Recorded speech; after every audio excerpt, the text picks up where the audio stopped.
I used to blame everyone else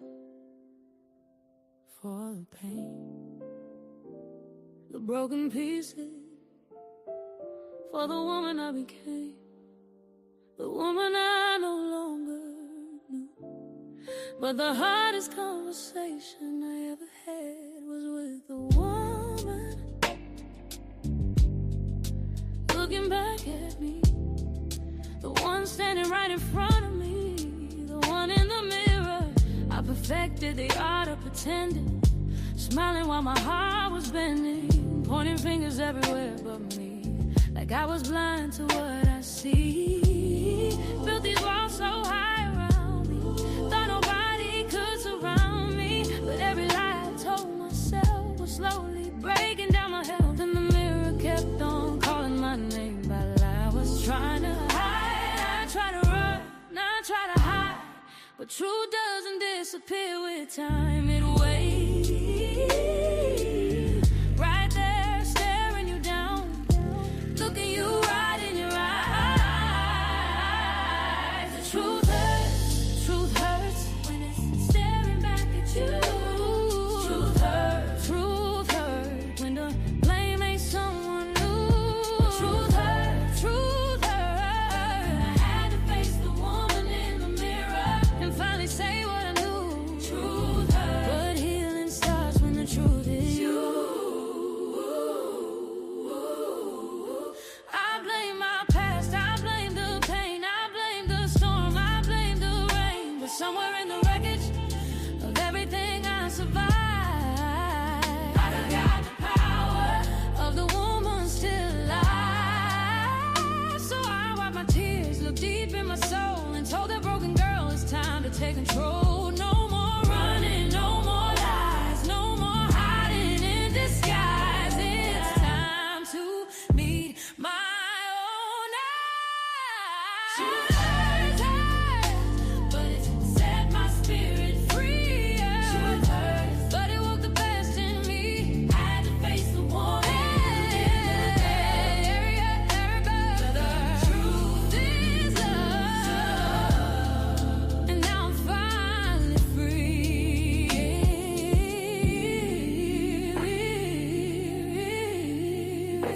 Mirror, mirror on the wall, I forgive you for it all, for the times you lost your way, for the nights you couldn't pray, you survived or tried to break you. Now it's time to recreate you. You are priority. Truth hurts, but look at me now, standing strong, standing proud. The woman I was, the woman I am, finally holding my own hand. Truth hurts, but truth heals too. And the best thing I ever did was tell myself the truth about me. Stepping into my true authenticity, free to break from my shell, living in that not so perfect life. No more hiding, no more shame. I know my worth, I claim my name. I am the woman in the mirror, the one who finally loves who she became. But the lies I was telling myself almost destroyed me. But my growth is louder. My self-love is the best love, and I don't wanna play second anymore. I am a winner, and the truth is I am beautiful in every way. I am perfect in my imperfections. I am not afraid to get naked and admire the woman in the mirror, looking back at me. Truth hurts.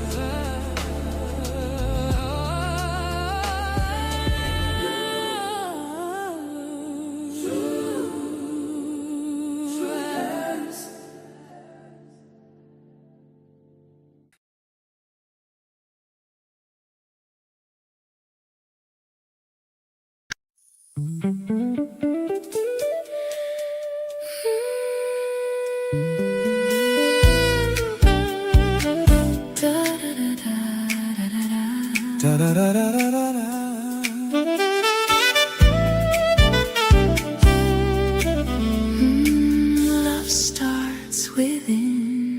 Tell them, lady, to love. Come catch these in love 2 vibes.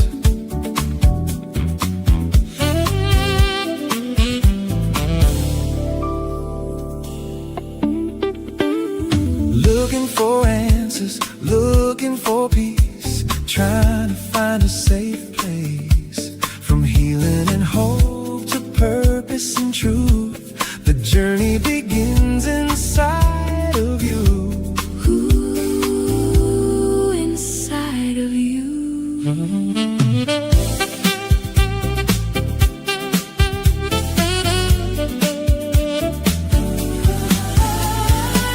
This is your time to let your courage rise, your ownership grow, finding your value, letting your voice show. Come on, that's it. Release and restore, respect what is true, step into your destiny, the best version. Where healing becomes what guides you. In love too. Where love and purpose finds you. Building what's within, creating what is true. In love too. Love starts with you. Join the conversation that's transforming lives through self-love awareness. That's in love too, baby.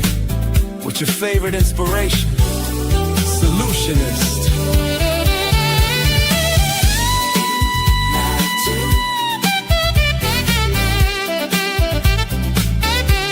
What builds and what binds, love too.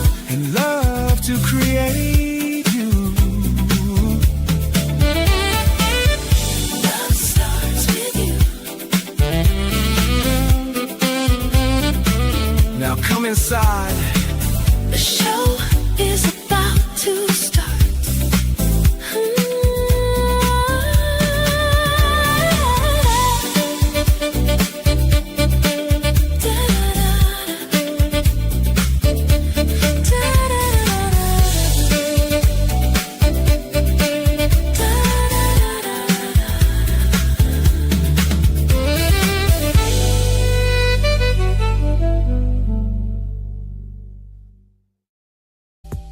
Welcome to the Too Gone, Too Long Judgment-Free Network. Please note that the opinions expressed by our guests and participants are their own and do not necessarily reflect the views of the network. We are committed to maintaining a safe and respectful environment. Bullying, harassment, or scrutinizing of any kind will not be tolerated and results in immediate removal and blocking from our platform. Thank you for helping us keep this a positive and judgment-free space for all. We welcome you and enjoy the show.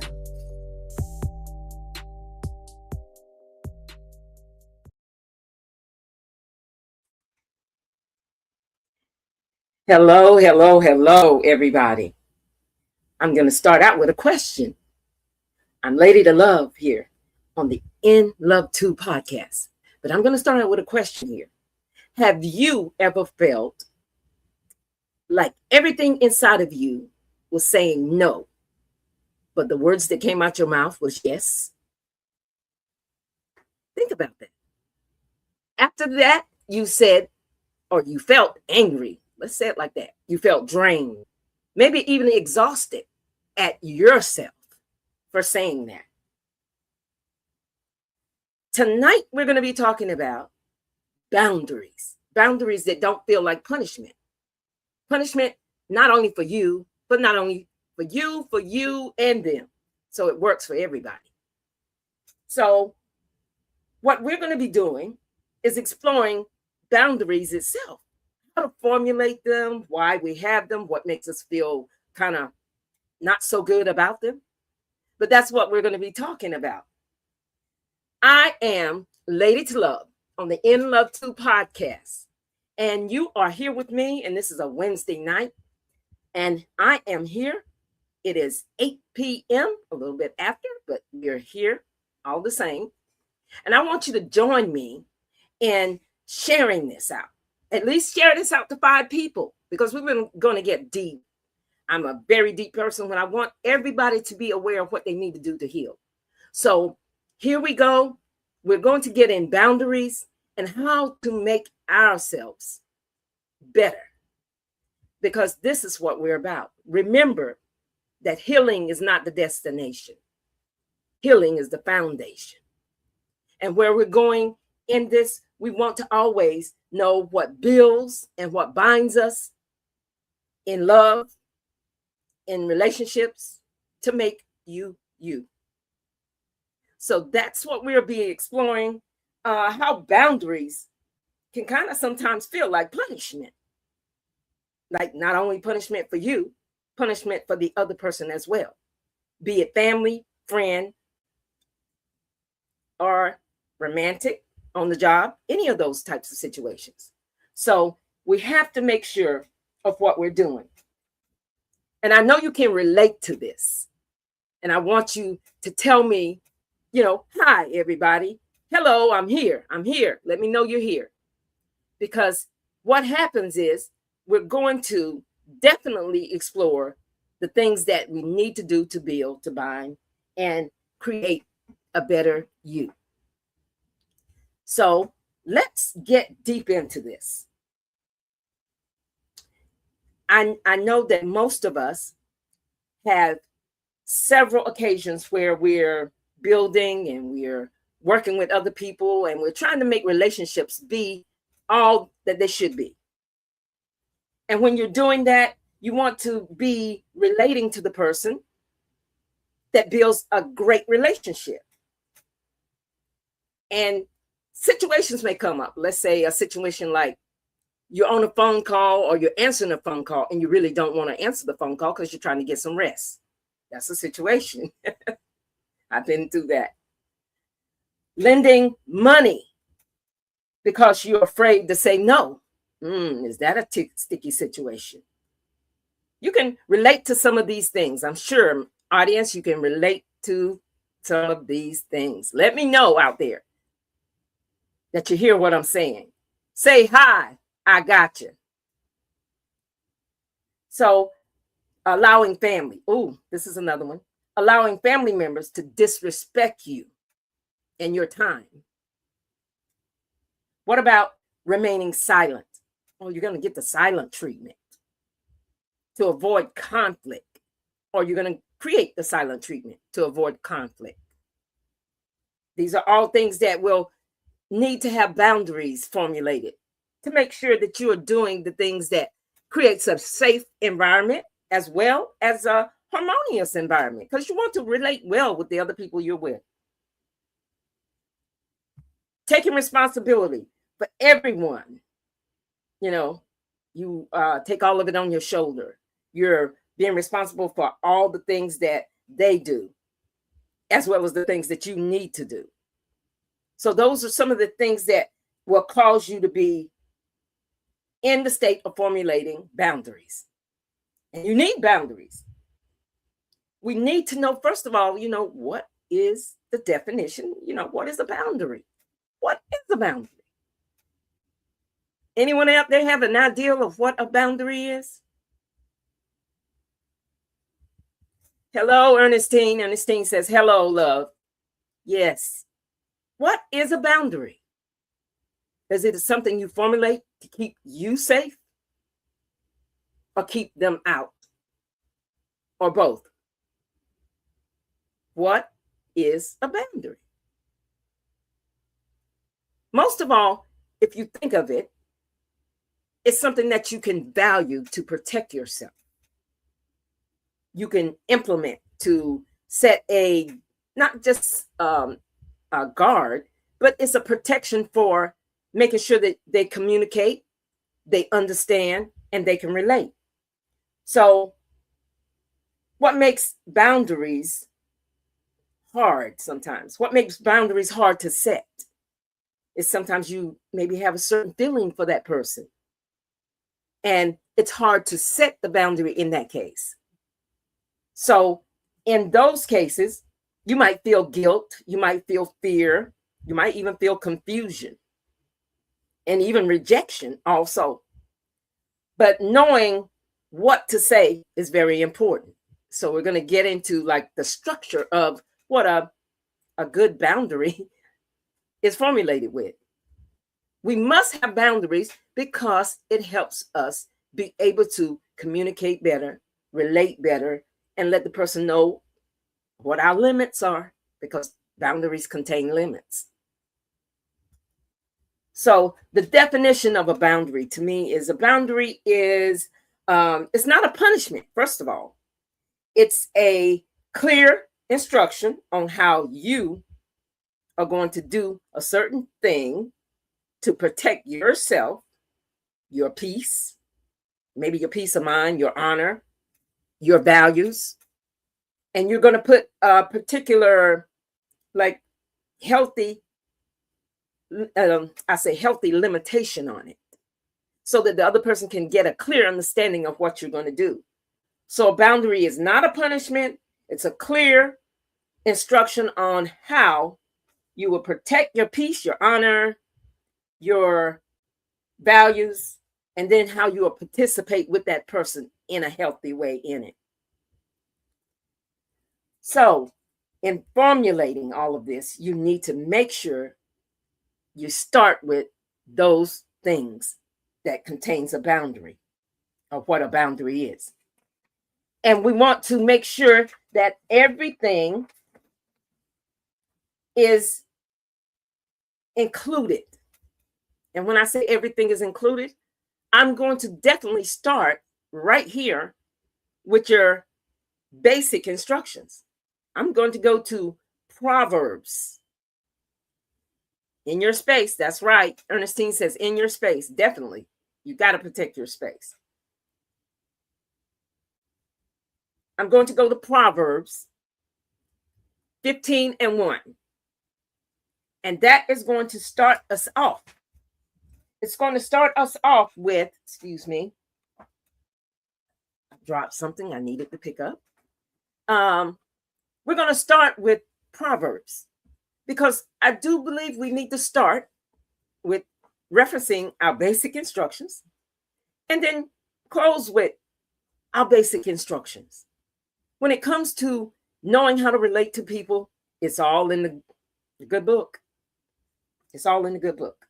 So Proverbs 15:1 reads, a soft answer turneth away wrath, but grievous words stir up anger.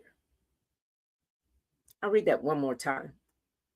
A soft answer turneth away wrath, but grievous words stir up anger. Now, how does that connect? How does that relate to what we're about to do? We're exploring boundaries that don't feel like punishment. Now, boundaries, they help you communicate. That's what it's about, communicating and communicating firmly. You want to make sure that you're without confusion when you make a boundary. You don't want to be harsh, but you want to use a calm tone that says no in the same voice, while keeping your heart open to understanding that it may be some reason that the other person maybe not understood you clearly. So always allow clear understanding to be put forth in your boundaries. And that's the Proverb 15:1 scripture. Now, listening to what I just said, you know a couple of things about a boundary already.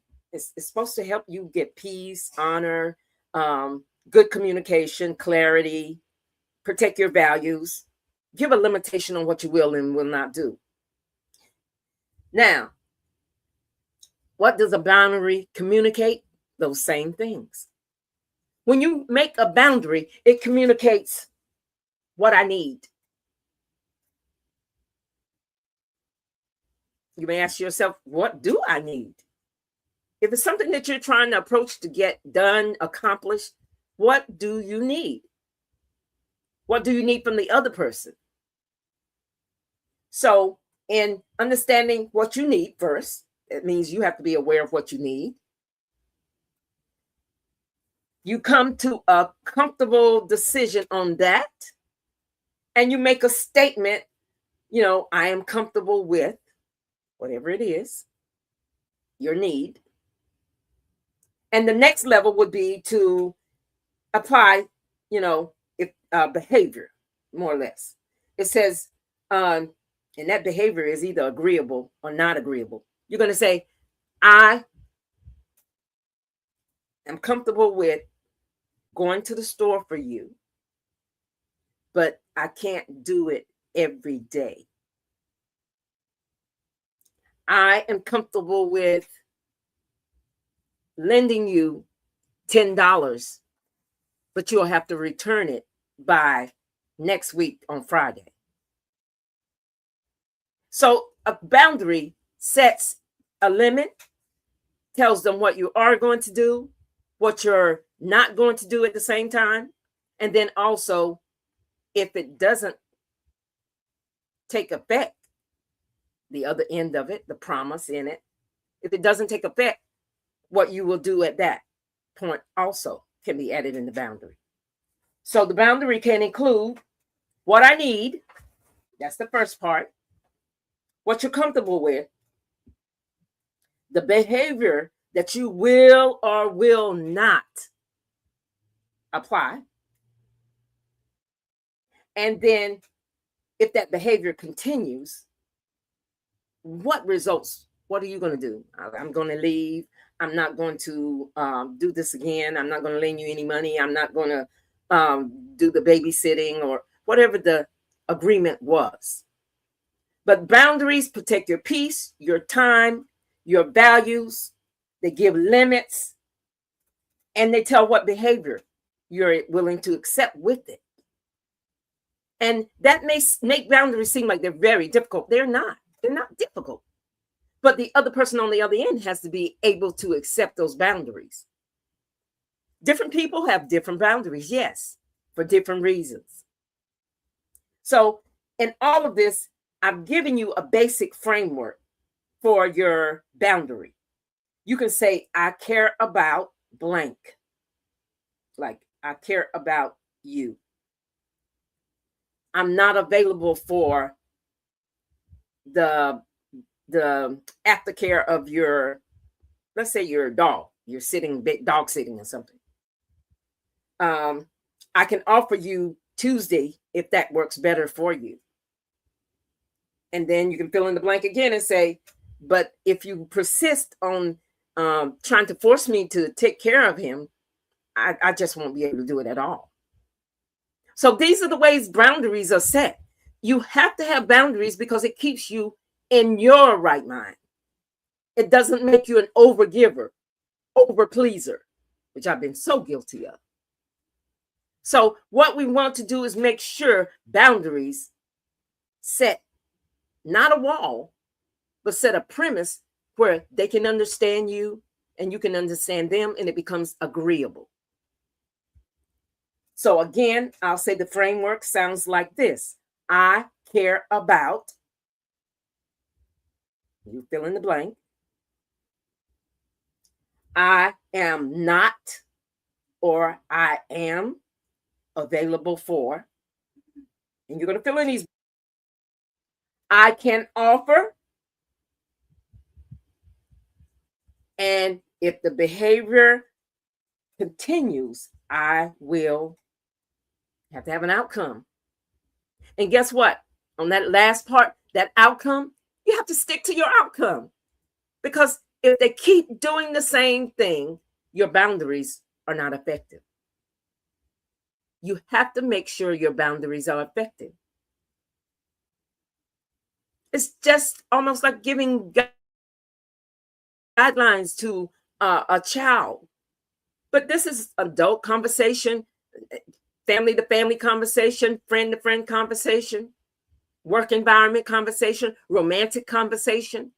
boundaries are good for your relationships, all relationships. So let's kind of get a good idea of what a good boundary is, what a emotional wall sounds like, or what a controlling technique sounds like. Because all of these can be something that you are exposed to every day if you don't formulate boundaries, or if people try to overrule your boundaries and make you an overgiver, make you a people pleaser. Those types of things happen all the time. All the time. So if we think about healthy boundaries, let's think about this first one here. It says, protect connections. How do you protect your connection with a healthy boundary? What kind of statement would you be saying if you're protecting your connection with a healthy boundary? Would you be saying things like, well, I'll have to limit exposure to this, or you can attend this, or I'm willing to discuss this when we can speak consistently? Boundaries make your relationship work. Boundaries make you establish respect, not just for your time, but for the other person's time as well. So how do you implement boundaries for yourself? How do you make sure it's not an emotional wall that you're creating? Remember, boundaries don't need to be punishment. And that could sound something like, let's say, a punishment. I never discuss my feelings with anyone again. That's definitely an emotional wall. You put up that wall for what reason? Is it to keep them out or invite them in? Doesn't sound too inviting. But what we want to do is create boundaries that don't sound like a prison, but sound like I'm willing to be there to help. This is the part I'll do. This is the part you do. But if it continues to be this same pattern, it has to stop. Or you are going to do X, Y, and Z. That's simple boundaries. A lot of people think that boundaries can't be that simple, but they can. Let's say if you're communicating and you want to communicate clearly, a healthy communication would be, I need some time to calm down. And you can say, I will be ready in an hour to talk about this. Or I'll talk about it tomorrow. That's healthy. Now, an emotional wall to that same type of statement, I'm not going to explain anything. I'm just done talking to you. Think about that. Think about that. Emotional wall.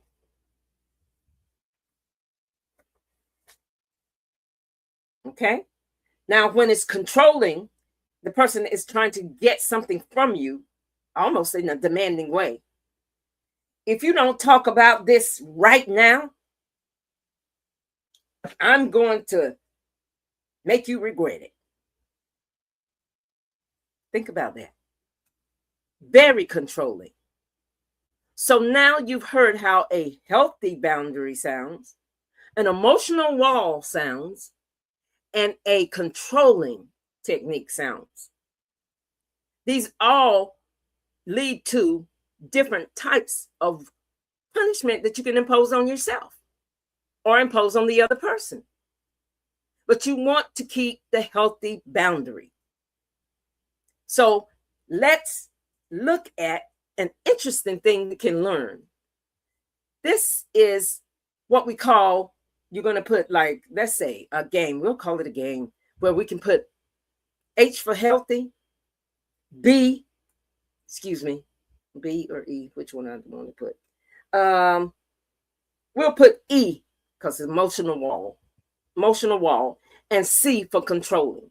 So we're using H for healthy boundary, E for controlling, E for emotional wall, and C for controlling. So you have 3 different responses you can apply.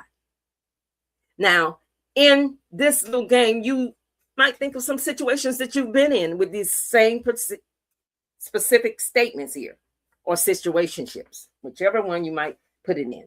I'll call them situationships. They can be scenarios as well. Now, think of a time when you want to engage these people and listen to how these statements sound. Listen to how they sound, because we want to be able to remember what we've heard, or remember what we've been exposed to. Because I'm sure at some point in time, you've been exposed to boundaries that were or were not good for you. They didn't clarify, they didn't limit, and they were not imposed in a safe way that made you feel comfortable, that you could, relate and engage back and forth. So this is the first scenario. Number 1 says, if you raise your voice, I will pause the conversation and return when you are calm. Think about that. If you raise your voice, I will pause the conversation and return when you are calm. What kind of boundary is that? Would that be emotional, healthy, or controlling? Which one do you think it would be? We have to really process what it says, first of all, if you want to break it down. If you raise your voice, okay, you got a condition right there. I will pause the conversation. Okay, I'm telling you, stating you what I'm going to do. Then I will return when you are calm. All 3 of those sound like, to me, a healthy boundary, because you did everything and you said what the outcome would be, if it persists or if it did not, whatever the case is. So the healthy boundary right there is what you should have marked, H. What about this scenario? Nobody can be trusted, so I don't let anyone get close to me. What does that sound like? What does that make you envision when you hear it? Have you ever heard anyone say those things? These things that I'm bringing out, have you heard someone say these things? How did it make you feel? Did you feel like it was a welcoming thing? Yes. Which is what you have to think. How does that make you sound? How does that make you feel?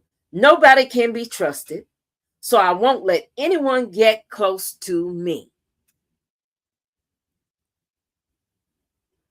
You can just put H for healthy, E for emotional wall, or C for controlling.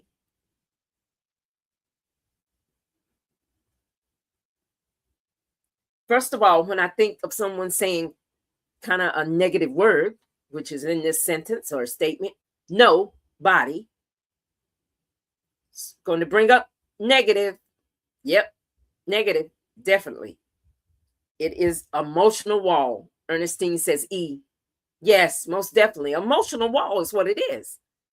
Emotional wall is where you're blocking someone immediately from even being themselves. It may be a restriction you impose on yourself for you, Yes, Ernestine, definitely an emotional wall. So you don't let anyone get close to me. You're making that prison. You're making it a punishment, not only for you, but for them as well. So you want to make sure that when you're doing these boundaries, think about how you want to be conveying your need. And after you're conveying your need, you're also giving, what you will or will not do. Then you're telling how you will or will not do it. And then if it persists, you're stating what will happen at the end, the outcome. So scenario number 3, let's go over this one. And I've probably heard this 1,000 times. If you love me, you would cancel your plans and stay with me. Yes, Ernestine says yes. I'm sure you've heard it. Because what happens here is you've heard the statement that they're saying, if you love me. Sounds like they're coming out positive, right? If you love me, okay, definitely. Lady B says controlling. Yes, it is. Very controlling. It deals with limits that make you respond or have to respond for them. And most likely they want it right then and right there also. Say that again, huh? So in these scenarios, you have to understand that we're looking for what sounds healthy with an H. Emotional wall is closing you off. E. And what sounds controlling or manipulative. C is controlling. So that's what we're putting. Listen at number 4. I cannot lend you the money, but I can help you look for another resource. I'm laughing because I can remember hearing that a couple of times. And then I can remember saying that a couple of times. And in all of that, I'm also remembering how the person reacted. A lot of people don't want the resource. They want the money. So what we have to do there is go back to our boundary. And let me repeat this boundary again. Number 4 says, I cannot lend you the money, but I can help you look for other resources. Does that sound like a healthy boundary? You put an H. An emotional boundary, a wall, you put an E. Or C, controlling. And Lady B says H for healthy boundary. And Ernestine got a laughing face. I don't blame you. Yes, I would laugh too because I've heard it. I've experienced it. Especially if I'm dealing with my children and he's like, Mom, I need this. No, I'm like, yeah, you do, baby. You do. But let me show you where you can go and you need to go do and take the lawnmower and go down the road and cut the grass and, help yourself out instead of tapping my pockets. But all in all, we truly have to know that that is a healthy boundary. It may not sound healthy, but it is a healthy boundary because you're saying what I can do, what I will help you with, and you're telling the limits of it. So don't think that you're forced to give. Remember feeling like your body is saying no, but your mouth is saying yes, what we started with at the beginning. And then you're mad at yourself later on. I've been there too. Why did I do that? Okay. We have to ask ourselves. Stuff that we do. It will come up in all situations. All situations. And number 5 says, after what happened, I will never tell anyone how I feel again. Wow. What kind of boundary is that? After what happened, I will never tell anyone how I feel again. Just think about that. Lady V says E, Definitely, Lady B. It is E, is an emotional wall.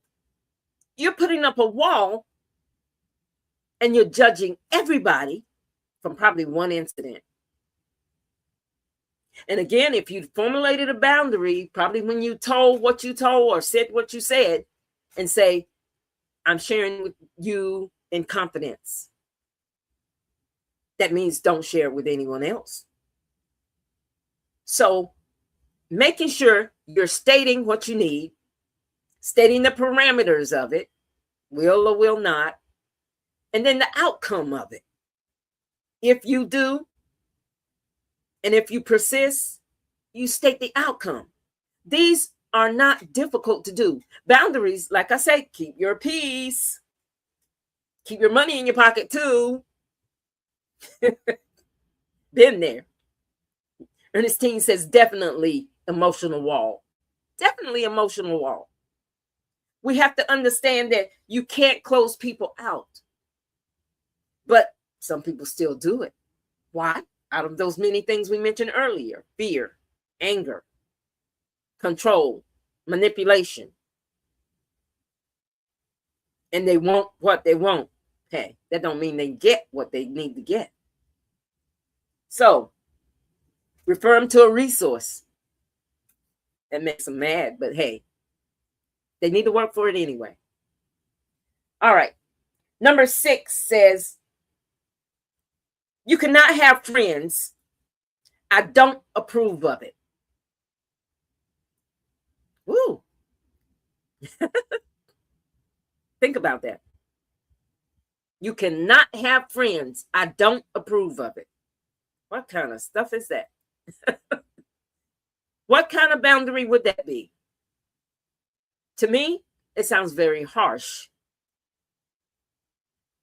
Definitely. Lady B says controlling. It is a controlling boundary. Says that's all I got for all. Let me read this slowly. That's all I got for them. And some prayer. Okay, I understand, Lady B. I don't blame you. You need to have that and prayer. Definitely prayer. That's why I started out with Proverbs. You know, the soft, easy, calm voice, slow to anger. Proverbs 15:1. Yeah, go to that good book. It helps you learn how to do boundaries. It helps you learn how to do a lot of things, basic instructions.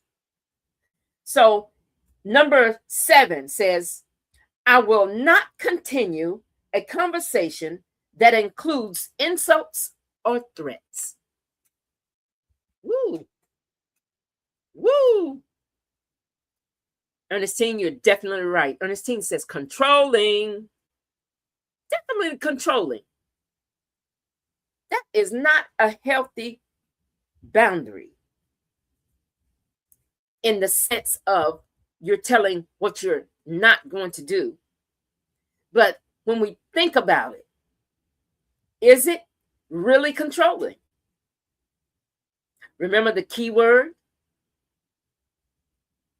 Is it controlling, or is it setting the limits of what they're going to accept? So if you think about it, and that one caught me, and I just realized it, it's really a good boundary. Yeah, it's healthy because you're saying, I will not continue a conversation that includes insults or threats. And I'm laughing inside because I'm thinking, like, in today's time, you know, you might think that's okay. You just might think it's okay to insult someone or threaten someone. Seems like a norm, right? But no, it's not. But it is a healthy boundary to state that, okay, I'll be around you if you keep calm, you talk quietly in a low voice, and also listen when I talk. That's a boundary. That's a boundary, and it's a respectful boundary. A boundary. The bottom line of this one was insults or threats. They're saying what I will not do unless you stop this, this, and this. So it is a healthy boundary. So that one threw me too, Ernestine. So what you have to do with all of this, you have to end up doing a reflection on what you want to process and build in that boundary. Boundaries become very important in relationships of all kinds. Which one do you usually do? Do you usually do a healthy boundary? Do you usually do a controlling boundary? Or do you go to that, I'm going to shut you off, cut you off boundary, that emotional wall? Think about what you're doing. And the reason I'm saying this is because we have to reflect on what we're doing. And in reflecting on what we're doing, we're bringing ourselves to an awareness of being able to make a choice. Because that's what awareness does. It just puts you at a point of making a choice. You might say, what kind of choice?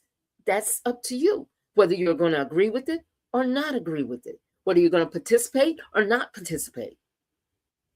But awareness brings you to a choice. And that's plain and simply what it does. And it might be a different choice. It might not be the choice that they're offering. But then when you take that awareness and put it with the boundary, you begin to understand, is this what I need? Is this going to fit with what I need? And if it doesn't fit with what you need, then you relay the parameters of what works and what doesn't work. And guess what? The other person has what? The option to make a choice, a different choice. Okay? So that's just the basics of boundaries. And we have to understand how important that is. Because I want boundaries when I'm communicating to anyone that I talk to, so that I'm respected and I respect them in the same manner. I honor them, they honor me in the same manner. Because when you break a boundary, there should be consequences. You have to stick strong and stand strong on your boundaries. And as a mother, I know I have gone through several occasions where, my son, they come and they want something from me. And if I have it, more or less, I'm trying to accommodate. But now I'm looking at it in a different frame of mind. I'm looking at it in the frame of mind of where I have to say, are they doing something positive? Is this going to build something positive?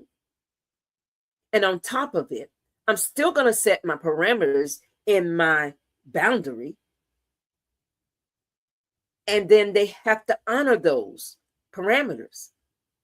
And when I set those parameters and they honor them, then I'm a little bit more willing, just like you would be to anybody that come up to you. You're a little bit more willing to listen to what they're saying the next time. You don't want them to be crying wolf, as they say. I'm saying the same thing and I'm doing the same thing. And what has changed? That goes into manipulation. Because if the thing doesn't change, the thing says the same thing, and the thing is doing the same thing, and controlling you with it, it becomes manipulation. Think about that. How easy we communicate and how easy sometimes we overlook those things just by basic habits. And there's different ways that we can make, boundaries like seem difficult or feel difficult. Because sometimes you don't feel like you are doing all your part to help that person. Mothers, fathers, all of us, we want to help our children. Vice versa. You want to help out a family member. You want to support a romantic partner. You want to do all those things. You want to participate in your co-op at work. You have to build boundaries on what you will and will not do. And it starts with your needs. Not just the other person's needs, your needs. Don't overlook it. Don't start over giving. I've been guilty. So when you begin to think about the things that make boundaries difficult, we got to go there. We got to go there. We got to go there. People pleasing. You're trying to accommodate things for other people more than you're accommodating things for yourself. People pleasing. Going overboard. Doing more than you should. In all those relationships I just mentioned above. You may be keeping, everyone happy or trying to keep everyone happy. And you're trying to do it in a way that makes safety. Why? Different reasons. Again, it may be situations that cause events to happen. So people pleasing is one of the reasons that things may seem difficult to set boundaries with, I really like that person. I'm in love with that person. Oh, that's my family. But you still have to have boundaries. Remember, you are protecting you. Your peace, your honor, your respect, and your values. Do you matter? Do you matter? Ask yourself that. Because if you don't have boundaries and you don't stand up for them, people pleasing may be a reason. Another reason may be fear of rejection. Think about that. You want to be a part of the clique. You want to be part of the group. You want to hang. Tell me what you can do to be a part of the group without feeling like you have to over participate. So in all of that, remember, we're coming to the things that cause us to feel difficult in making boundaries. What things do you think? Are there some other things you could think of to cause you to feel like, I guess you would say, kind of triggered when it comes to making boundaries? Making boundaries difficult to formulate? Oh, something that pulls at your heartstrings. Here we go, family. Family. How many of you know about family? I just told you and shared a couple of things on my own. So, family. And growing up in your family environment, you could have been taught certain things. I can remember, the basic things where you barely were supposed to be heard, as a child. Children are seen and not heard. That was how it was relayed. So tell me what a family, maybe a trigger, something that you may think that was difficult for that boundary to be set in a family.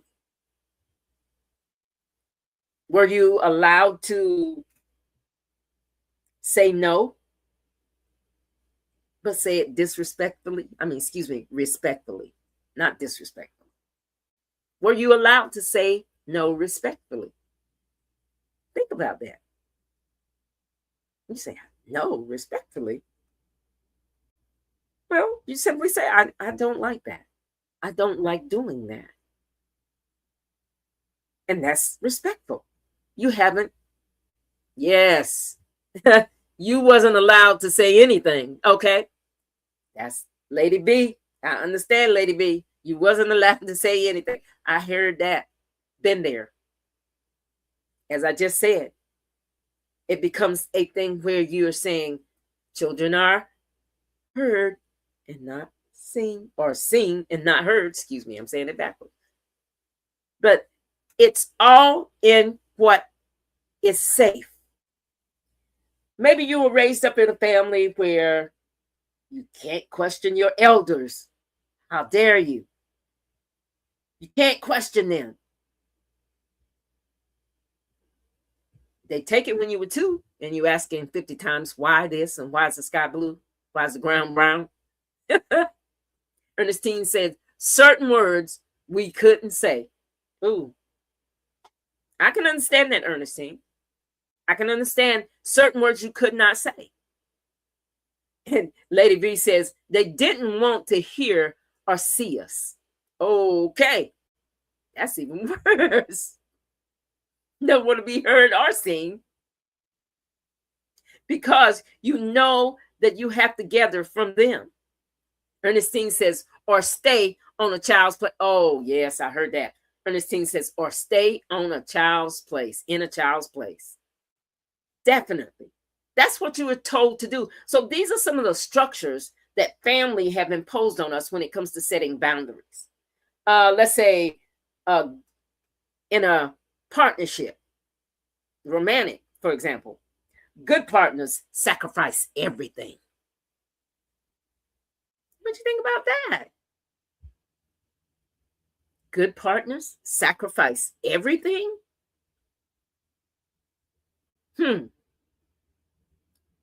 These are different ways that you build.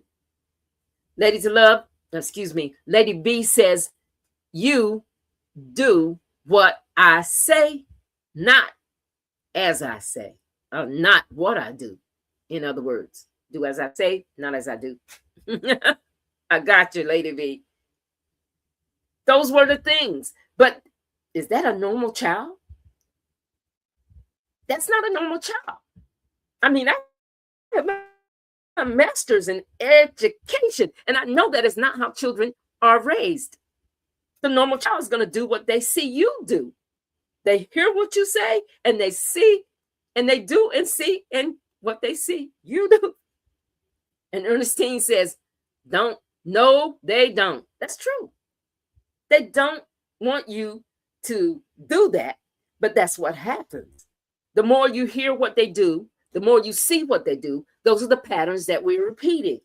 And that's what makes boundaries feel difficult. Feels very difficult. What about being the peacemaker? Oh, you got to keep the peace. You can't speak the truth.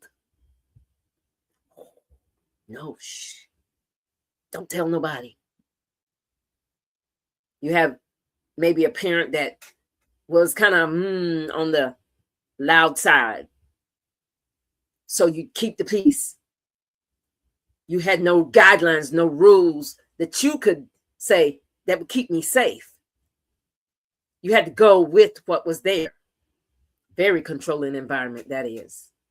And I can see where some emotional walls from that environment would come from. Ernestine said, you see, yes, definitely. These are all the things that we've either been exposed to or had in our environment or being raised with in our environments in different ways. And they have brought us to feeling like boundaries. Oh, I can't do that. I can't say that. And you become meek and you become mild. At least appear that way. And Lady B says, that's why I always been the black sheep. I understand that because I couldn't hold my peace or the truth. That sounds like me, Lady V. I can remember a couple of times. Got into trouble for my mouth. All right. Now, Ernestine says, secrets again. Oh, okay, Ernestine. Yeah, secrets again. They're going to tell them. Some people can't hold water. So make sure you know who you're confiding in. Make sure you know how you're sharing. Again, boundaries on your conversation. I think I made a statement here earlier about someone saying, I'm not going to share this with anyone anymore. Why? Because you didn't put parameters on what you were saying. So the person, when you talk to them, just thought, maybe I can tell Susie down the street, Mary around the corner, Bob over here, John at work. Maybe they thought those things. But put boundaries on and then use some discernment. Here we go. Because you have to know. Hello, is that Shar Williams? Hello, Shar. And I am definitely trying to make sure that you understand what boundaries are and how to make good boundaries and how to make healthy boundaries. Think about, we were just talking about family and family conditions that cause us to not want to make boundaries and to even be kind of fearful of making boundaries.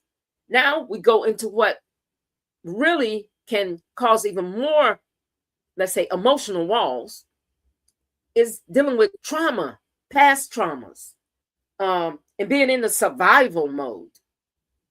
You will think that you have to respond a certain way. Like Ernestine said earlier, or Lady B said earlier, that you weren't seen or weren't heard because they did not allow that. But we have to understand that as our children grow up, they have to learn how to be healthy young adults. And that means we as parents have to demonstrate what that looks like. So you can't tell them, do as I say, not as I do. They're going to do what they see you do on a consistent basis. Ernestine said, hello. They're definitely going to do that. So you have to consider how you're conveying that information, making that boundary, and teaching your children. If you have young children that are learning, becoming adults or young adults, they are doing more of what they see than what they really hear you say, they repeat it. So all those things you have to be careful of. Overgiving. Oh my gosh.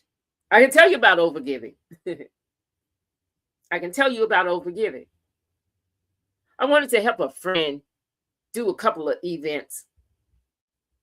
And I'm always there for my friends. And when I'm trying to do this event, this particular friend is always leaning on me. And I'm adding more and more and more to the event. And it's costing me XYZ, XYZ, and XYZ. And when I look on the other side, it's like if you're seeing a scale, the scale looks like this. You know, this is me. Just putting it up there, putting it up there, putting it up there for her. And she's like, here, nothing. Nothing. I'm putting more and more and more and more on me. So I've been there in the overgiving column. And then that's where I learned I have to have boundaries. Because guess what? In the end, they were trying to dominate over that as if they were in control. And the person that's contributing the most and doing the most may really have been the one that was in control.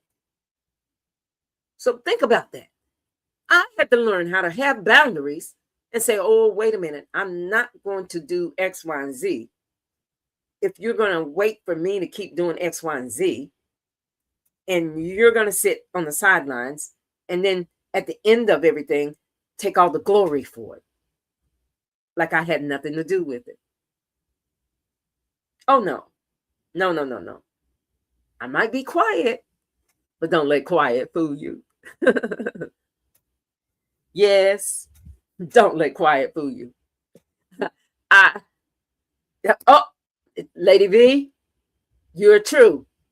Lady V says, I over giving. Yes, you are. Are you over giving? I hope that's true. And Ernestine said, especially the new generation. Oh, honey, they are entitled. You got the wrong word. They're entitled. Don't you understand that? Because they were born, they are entitled. Just because they were born.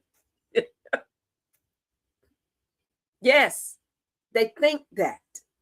But again, here's the boundaries. Where are the boundaries? Overgiving.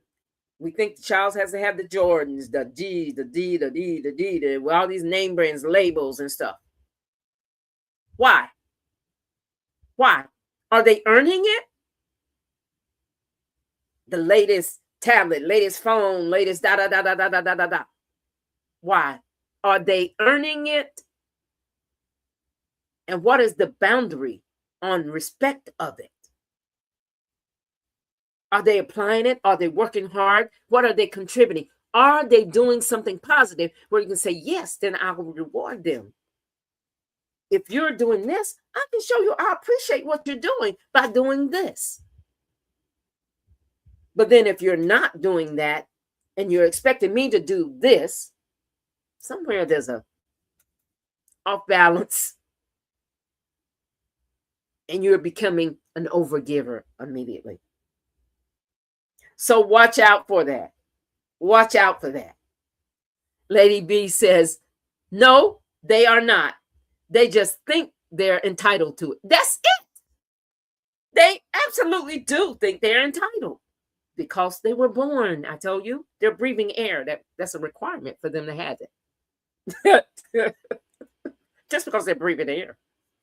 Just because they're breathing air.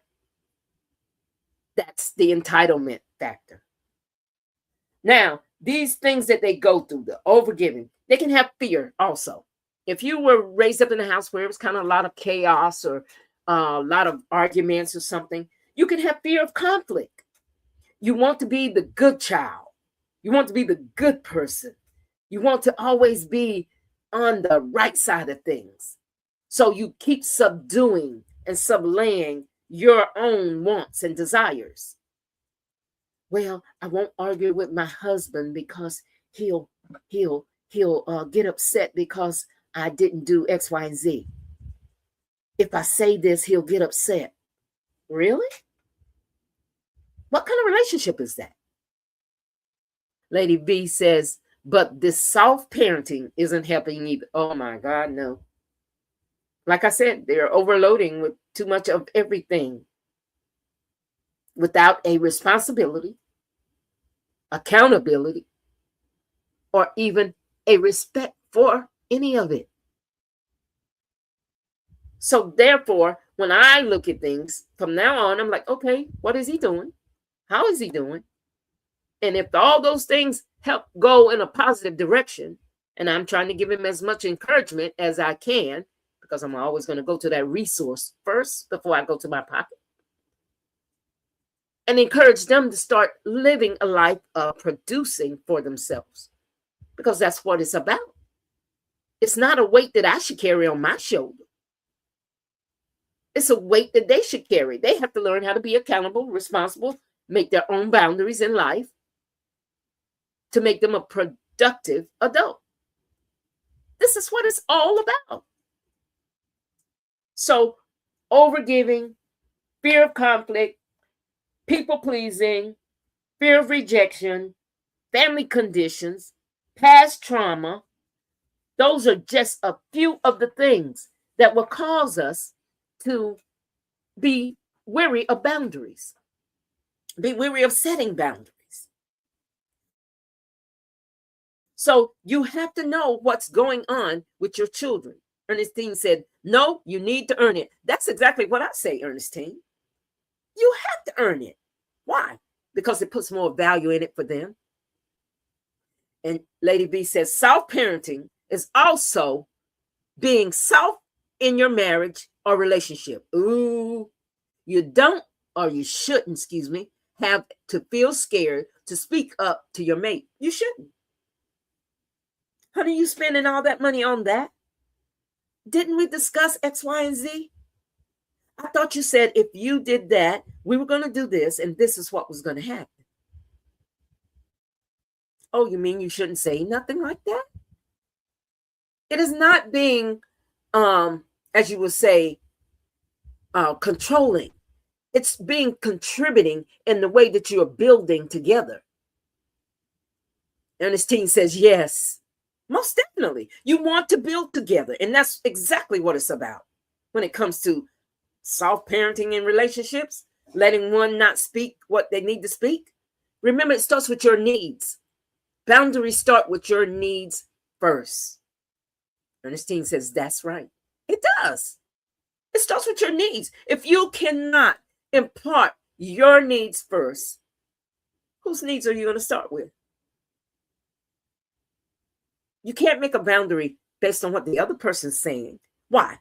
because that's not going to support your needs. You know what your needs are. We talked about awareness and being aware of what your needs are. And the more you're aware of what your needs are, the more you can convey it. And it doesn't have to be an overbearing way that you convey it. You can say, sweetheart, I need you to do X, Y, and Z. And then show me how you figured out ... And then when you figured that out, how did that affect this, and this? That means you're sharing. You can be aware of what's going on. One is not overtaking the other. One does not have a greater need than the other in that effect. That is a balance in the union. Even in parenting, you share, or you should share, your communication with what you're doing for a child, how you're doing it for a child, what you're doing for a child, what restrictions, boundaries, and all the above that you're going to apply on that child, especially if they're in the dating arena or all those things. Those things are discussed between you, your husband, then you convey jointly to the child. These are the ways things should be done. I'm not living in a perfect world myself, okay? But I'm just saying it helps the child to know that you have a parent system that's based on a solid foundation, and they have communicated, so they can communicate to you where you have an understanding that mom and dad are supporting me, but this is how they're supporting me. Ernestine says, and communication. Definitely communication. You need communication. There's got to be a reason that you don't have communication if you don't have communication. Is there something like a family member in between what you're doing that you don't have communication? Is somebody imposing themselves in an environment that they really shouldn't be in? See, these are all things that make boundaries healthy and unhealthy. Now at this point, where I have like what I call a reflection activity. And this reflection activity is based on just you and you alone. What you evaluate for yourself. So it's like a self-assessment. And I have questions. And you can answer the questions with 1, 3, or 5. This is your own personal assessment. But you answer these questions and you're going to calculate a score. 1, 3, or 5. Let me tell you what 1 is. 1 is never true. Whatever I ask you, you say, oh, no, 1 is never true. Number 3, if you use 3, you're going to say, sometimes true. If you use 5, almost always true. Again, I'll go through those. 1 is never true. 3, sometimes true. 5, always, almost always true. So you get to assess yourself on how good you've been in relating and communicating. This little reflection activity is going to give you a score on how well you're doing in your environment. Take this test. I want you to take this test because only you know what score you get. And only you can be the judge. And maybe when you come to looking at these scores, you come to awareness that maybe enlightens you. Oh, maybe I need to work on that. Maybe I'm good on that. Maybe, really, I need a whole lot of help on that. But that's your self-assessment. So let's go again. 1 is never true. 3 is sometimes true. And 5 is almost always true. All right, here we go. And we got 10 answers, 10 questions, 10 statements, or however they're phrasing it. So the statement is, I say yes when I really want to say no.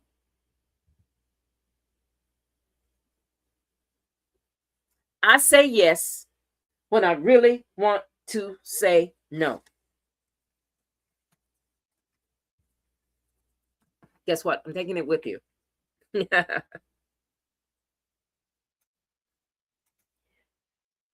Number 2 says, I feel responsible for fixing other people's emotions.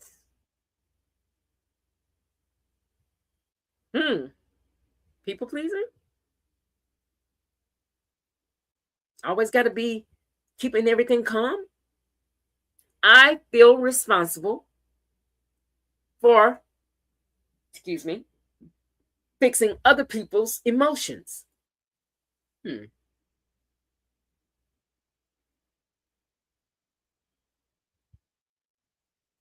was number 2. We got 10 to go, so we got 8 to go now. Number 3, I become resentful after helping people. I become resentful after helping people.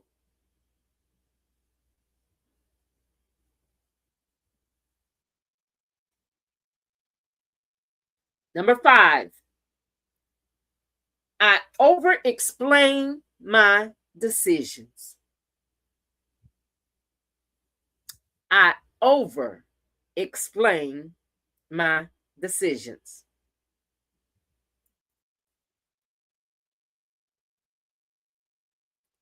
Number 6, I feel guilty when I choose to rest.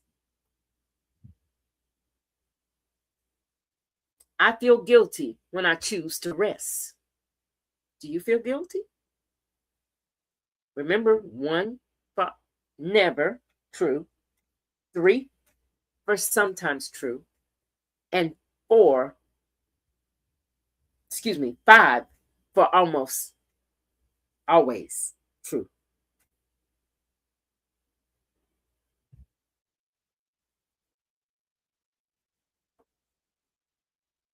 That was question number 6. This is question number 7.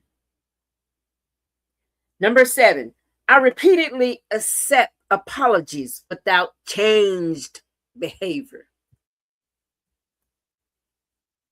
I repeatedly accept apologies without changed behavior. You guys know what that means. That's number 7.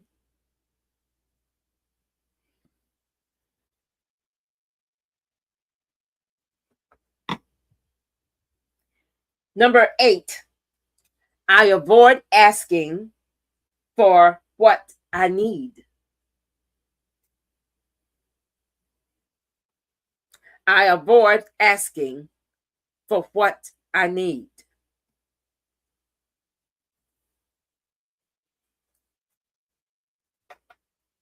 I avoid asking for what I need. That was number 8. Number 9, I feel that people only value me for what I provide. I feel that people only value me for what I provide.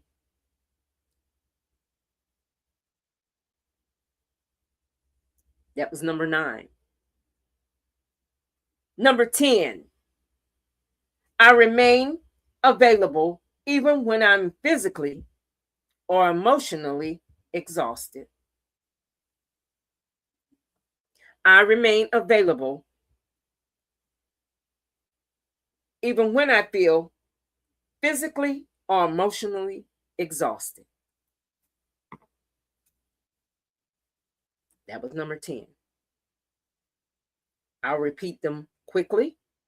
Number 1 was, I say yes when I really want to say no. Number 2 was, I feel responsible for fixing other people's emotions. Number 3 was, I become resentful after helping people. Number 4 was, I allow disrespect because I want to avoid conflict. Ooh, I must have skipped that one. Sounds like I did. but I'm not sure. I might have skipped that one. Number 5, I over-explain my decisions. Number 6, I feel guilty when I choose rest.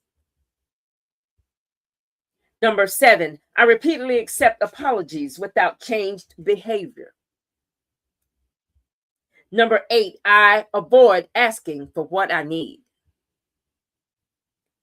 Number 9, I feel that people only value me for what I provide. And number 10 was I remain available even when I am physically or emotionally exhausted. Now what you do is total up everything. From 1 to 10, add your numbers. Add your numbers.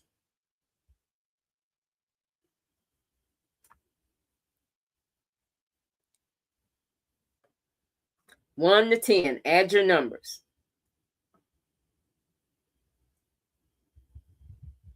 All right.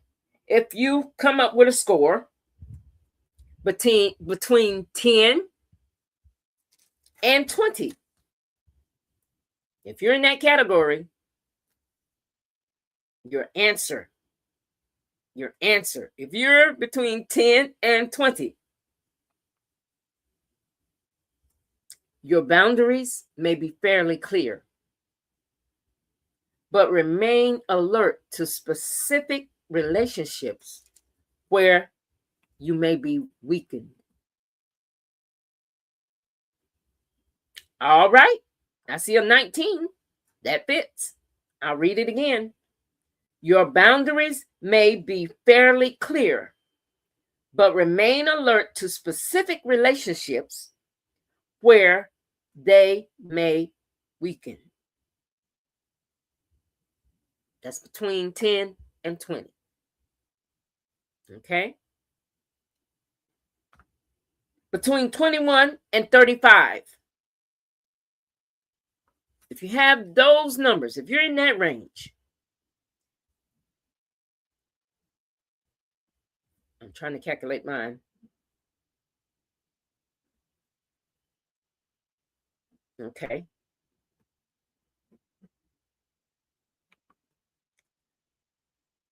I think this is where I'm fitting.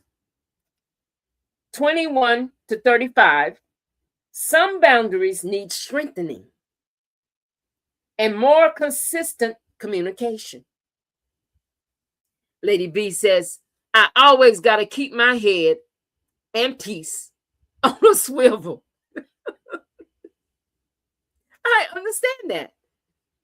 For your position, you definitely do. We have to make sure we're putting that peace in there because that's where these boundaries come in play. Now, I mentioned 21 through 35. That's where I fit. Some boundaries need strengthening and more consistent communication. The last group was 36 to 50. Guess what, guys? It says you may be overgiving, people-pleasing, or abandoning your needs to preserve a relationship. Woo! Ding, ding, ding, ding, ding. You're not the winner. Work on your boundaries. That last category was 36 to 50. You may be overgiving, people-pleasing, or abandoning your needs to preserve relationships. And Lady V says, that's because they don't know they are a priority. Ooh, definitely. And you know why you're a priority? Because people are coming to you, probably asking you for things, especially like money, transportation, information. We're going to get into more of this. And I'm loving you guys participating with me. But right now, what we're getting ready to do is take a commercial break. Yes, we're going to take a commercial break. And what we're going to do when we get back, we're going to identify boundaries that as I mentioned, were difficult. And when we return, we just discussed the difficult part of it. When we return, we're going to learn exactly what to say and what to do to handle this pushback that you may be getting because you're setting a boundary and people just don't like it. So you may be getting that pushback. What? You did what? Oh, you're trying to act funny. You're trying to act different. Yes. Oh, you didn't used to do this? Hey, new me, new season. Season change. So do I. So that's what we're going to do when we come back from the commercial break. We're going to learn how to practice boundaries in families, friendship, romance, and workplace. Because we have to do these things to get the application skills. And it'll improve that assessment that we just took. So come back. Be back with me. INN L.U.V.E podcast. We'll be right back from this commercial break. Yeah. It's time. Justice. Fairness. Second chance. Let them free, let them live again. Yeah. Second chance, let it begin again. Yeah. Call your leaders, make it right. SB 25, it's time to stand up and fight. Yeah. They did the time, now hear our cry. Families waiting, asking why. Justice ain't just punishment. It's redemption, it's common sense. One voice, one call can change it all. Pick up the phone, let freedom call. Set them free, let them live again. Second chance, let it begin again. Call your leaders, make it right. SB 25, it's time to stand up and fight. Set them free, let them live again. Second chance, let it begin again. Call your leaders, make it right. SB 25, it's time to stand up and fight.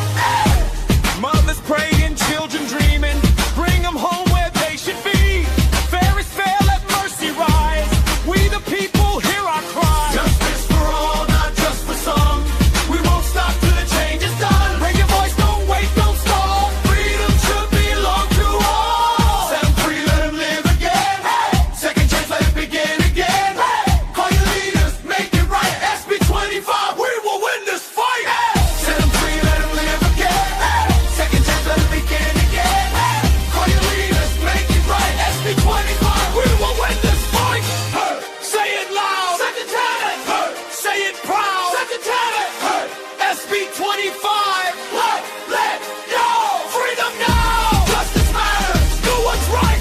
Call your government officials today. No more wait. And tell them to pass the bill. SB 25. Hey. Yeah. MP. Got a story in your heart, got a dream you wanna start. Need healing, need truth, need a brand new spark. MP books bring light when it's dark. From poetry vibes to soul food flames, from dating smart to faith that remains. We don't just read, we rise, we win. Turn that first page, let change begin. Read it, feel it, flip that page and catch these MP vibes. We grow, we glow, every chapter helps you roar and flow. Oh, it's that breakthrough energy. Oh, it's that MP flow. We're not just books, we spark breakthroughs. We're not just words on the page, we awaken you. We're soul shifters, mindset lifters. One good book, our story is a gift. In, read it out loud. Feel it deep in your soul. If you need change, grab it, seal it, and don't forget to tell the world about it. We're in here, we stand loud and proud. Storytelling that moves the crowd. Scan that code, don't waste no time. Don't sleep on us, go to Linktree now. Come run with MP Book Club. We bring stories to life, raw and true. MP Book Club. Don't forget to grab a book from us.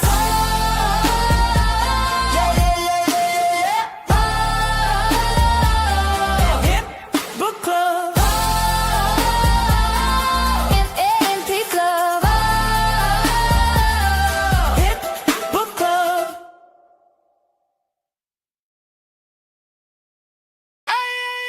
Faith over fear. Much prayer, much power. With a God crew. And we invite you. Faith over fear. We walking in power. Much prayer. We stand firm every hour. Come to Christ, let him heal your soul.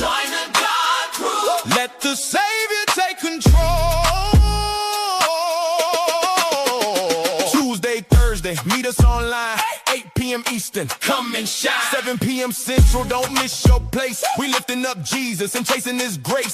Sunday morning, start your week off right. 9 a.m. Eastern, let your faith ignite. 8 a.m. Central, tell the whole crew to come through. Check your local time. We're waiting on you. No fear, more faith, more prayer, more power. Come fellowship with the God crew today. Jesus is calling. Don't wait another minute or another hour. Will you accept God's invitation today? Overfeel. Much prayer, much power. With a God crew, and we're inviting you to come get your praise on with us.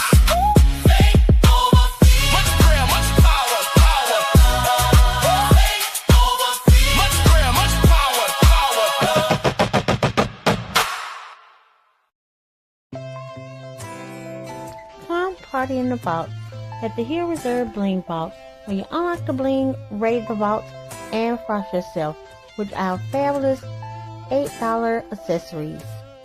At the Here Reserve Bling Vault, our mission is to engage, connect, and build a vibrant community of customers and team members through our exquisite range of affordable accessories. We strive to create lasting relationships and foster a sense of belonging, where every interaction is an opportunity for empowerment and inspiration.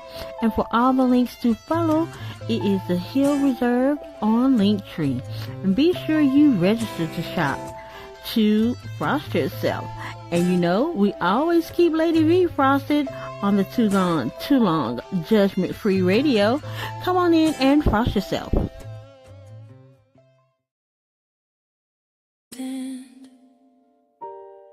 Home was supposed to be safe. Everybody has a past. I thought home was supposed to protect me. Will Kenya survive living the fast life? Well, the monster lived there too.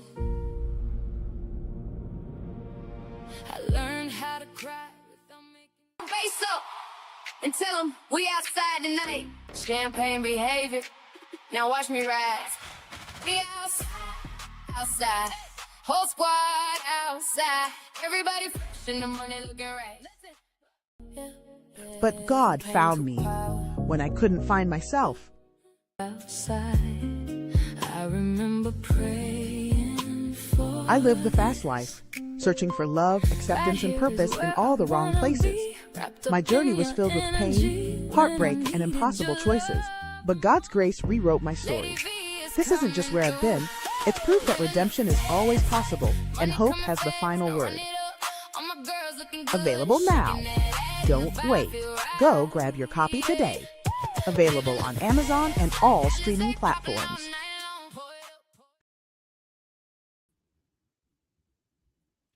Okay, welcome back. We are glad to see you back here. We're discussing boundaries on the INN L.U.V.E. podcast that's represented on the I'm just messing up everything. Too Gone Too Long Judgment-Free Network. And we are back here and we're doing this thing with boundaries. We're formulating boundaries. We were discussing a lot of things so far. We discussed, what may hinder us from making boundaries, what make boundaries difficult. But I did give you a formula to formulate your own boundaries. And it's really not that difficult. You have to start with your needs. Start with your needs. You have to be aware of what your needs are. And after you're aware of what your needs are, then you have to put in the parameters of, what can I do? What can I do for you? How long maybe I'm going to do this? And what are the conditions if things persist and it does not become what either one of us want?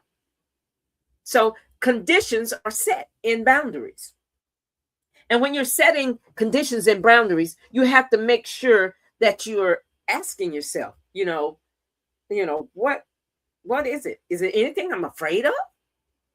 You have to ask yourself, is there anything I'm afraid of? And then you have to ask yourself, what does, really work for me? What is it going to work for me? Because you have to examine your needs. So you have to have a level of courage to explore those questions. And exploring those questions, you're going to go into, asking yourself again, is the situation hurting you? Is the situation helping you? Is the situation exhausting you?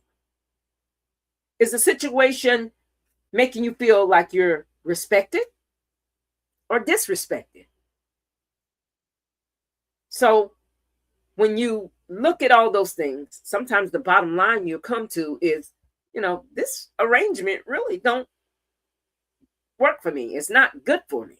It's not doing anything positive. So in your boundaries that you formulated, you have to evaluate those things on the outside before you start making those boundaries. So looking at ownership, you have to take responsibility of it. You and then the person you're relaying it to. There's a joint ownership in this, because if I'm speaking my boundary clearly to that person, they're receiving it, then they have to take ownership that, okay, she did say X, Y, and Z. So what should be done then? At that point, the person has a choice of either saying, okay, I will, or I will not. And when that is conveyed, then there you go. You got a consequence. You got a consequence. So taking responsibility for sharing that communication with the other person, maintaining the boundary, even if you accept the boundary, maintaining it with respect and decency. I honor him, he honors me, vice versa. So what you have to really understand that, people, they cannot consistently honor a boundary if they don't clearly understand it. So that's the point. Making sure you're clearly understanding what the other person is saying, vice versa, what you're giving to the other person in communication. So boundaries must be clear. You cannot blame the other person for giving that behavior if you haven't stated something clearly that they did not understand. And by that meaning, you have to communicate. I think Ernestine said something about communication earlier. So communication becomes a vital part. You have to take ownership for your communication to that person, and vice versa, that person takes ownership for their communication to you. Okay? And that's 1, 2, here we go with 3, being vulnerable. A lot of people don't like to be vulnerable. Oh my gosh, I gotta show you that my slip is hanging. I gotta show you that I need something. Yes. If you're being confident in your person and confident in just relaying what you need to say, you make sure that, I can trust them. I have confidence in them. So ownership, being vulnerable, I'm sharing with them what I need. And that person takes it in stride as well, because if you're sharing something vulnerable to them, they should keep it in confidence, and vice versa, share it when they need something in the same respect. So you have to be vulnerable. You have to tell them what you need. I'm a mind reader. No, you're not a mind reader. You have to be communicative, and vulnerability is a part of it. You can't say you need something without being vulnerable. It opens a gate. It may be an uncomfortable one, but then you have confidence in the person you're talking to. Or, as Ernestine said earlier about secrets, don't share the secret. Don't communicate to them. If they're going to spill what you're going to say, you really don't need to share it with them. And then that only takes one time for that to happen. So make sure you're understanding that vulnerability could mean that you feel safe with that person. You feel like more or less that person's at home. You can rest. You're getting respect from them. You're getting honesty. You're getting consistency. And they are, which is the most important thing in the communication, is they're taking emotional consideration to what you're saying. Are they considering what you're saying? Or are they just blowing it off? If they're just blowing it off, you can set all the boundaries you want. The person has to be receptive to you. That is a part of their responsibility to you, and vice versa, your responsibility to them. So I've gone over courage, ownership, vulnerability, value. If they're listening to you, then they value what you're saying. They value why you're putting this restriction on it, why you're putting these parameters around it. If they're not listening to you, you may not be their priority, as Lady V said earlier. You may not be their priority. Think about that. Even in direct communication, in any level of communication. I think I mentioned family, friends, romance, workplace, just regular community event, those types of things. It's where we have to impose restrictions, boundaries, and lay them out. And as I said, I've gone over courage. I've gone over ownership, vulnerability, value was the last one we were talking about. Now we have to go to voice. How are you saying what you're saying? Tone matters. Definitely. Are you demanding? Are you being soft and reserved? I really like that if you do that for me. Realize your voice makes the difference. You want to be heard, but also notice how you're being heard. That emotional connection has to be there, and understanding I'm contributing X, Y, and Z because you need X, Y, and Z, and this is how I'm going to do X, Y, and Z, then your boundary is being received. Opposite person doing the same thing, they're doing the same thing. You have to be receptive, understanding to their boundary. It doesn't mean you have to apply it or be willing to even do it. Remember, it's a yes or no in those cases. So we've gone over everything that deals with most of what we are covering. We're dealing also with being able to release it. So you got to have the confidence. You got to have the belief that you're important. You're being respected. You're being honored. So you have to have that part. Restoring balance is what it's about. Because in one boundary being received by the other person, there's a balance put in that place. A balance that says, okay, I can agree to this much on these conditions with these limits. And therefore your boundaries don't become exhausting, weakening. They become strengthening. They honor you. They honor the other person as well. They show respect. Respect that I value your time. I value that you're here listening to me, just like I do right now, guys. I definitely value your time. Now, we've gone over release and restoring balance. And the last thing we need to do, and I just said that, and we're doing exactly what I'm saying here, is respect. Giving you respect. I respect what you're saying. I absolutely respect you for your opinion. And you can state those things in reply to a boundary. I respect why you say you need $50 to go do that. But I will refer you to a resource that will help you get that $50. Again, a technique we can use. Give them a resource, not just money. Help them build them. But then if they don't want to build them, you might want to second think about giving them money. Think about that. Destiny is the bottom line to where we're going at the end, always. Destiny. What are you doing to make your life balanced, to make your communication balanced?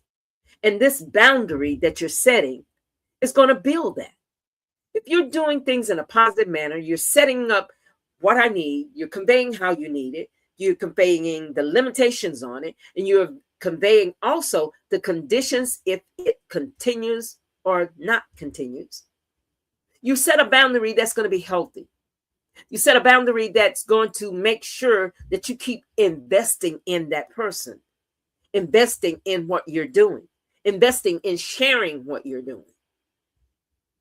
So all in all, make it the best you can make it by doing those things that I just mentioned. Even though we mentioned all of this, we have to understand that, boundaries, there's different ways of doing boundaries and different ways of creating boundaries. So you should practice. You should apply this. You should practice it and apply it at the same time. It's not going to be difficult, but it may be something new.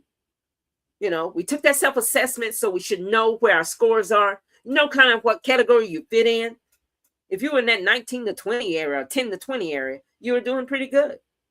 If you were in that 21 to 35 area, some improvement. If you were in that 36 to 50 area, yeah, let's go back to the drawing board. Go back and look at what I said was a framework for a good boundary. Boundaries do not have to be difficult, but you do have to uphold them. You do have to stick to them. You do have to stand strong on them, or they become something that will just get swept under the rug. Yeah, you can love the person. You can love the family member. You can do all those things. But guess what? It becomes manipulation if nothing changed. Same attitude, manipulation. They got you where they want you. Okay? So love and making a boundary, and you're mixing it together. It's an easy way to do it. You got to name the situation. Name the situation. What situation are you in? I just mentioned about the loaning the money, or changing plans, or someone waiting for you, or counting on you all the time. Being an overgiver. These are some things that we may have been doing. So name the situation. That's the first thing you do. What is my situation? This kind of tells you what you need also. And it goes into the next part, which is stating your need. Once you realize the situation, you can state where it's something you want to do or you do not want to do. Think about that. And you have to also think about how this is going to impact you. Is it going to take more of my time? Is it taking more of my money? Is it costing me to be exhausted? Is it costing me my peace? Am I feeling disrespected after it? So evaluate the impact of it. Evaluate the impact. These are all these things when you're getting these pushbacks you got to listen to. Now, stating your boundary. You know what you want. State it. And you can state it in conditions. Excuse me. You state it in conditions kindly. Please let me know. Please don't do that. I prefer. You can be polite with it. I'm not saying be overrun and over explaining and all that, but you can definitely state from a perspective of what your situation is, how this is going to impact you and your need, and then you state the boundary of what you do need from it. After that, you're going to take action. What action are you going to take? If you do this, I will not continue talking to you because you're too loud, too upset. That costs too much. You have to put boundaries, especially on kids, and they want things. Maybe kids. That's too much that I'm allowed to spend out of my budget. And you have to understand how it impacts you. Next, in all of this, as I mentioned, you have to have a clear understanding. You have to put all this together in that statement. And it might sound something like this: I care about the relationship.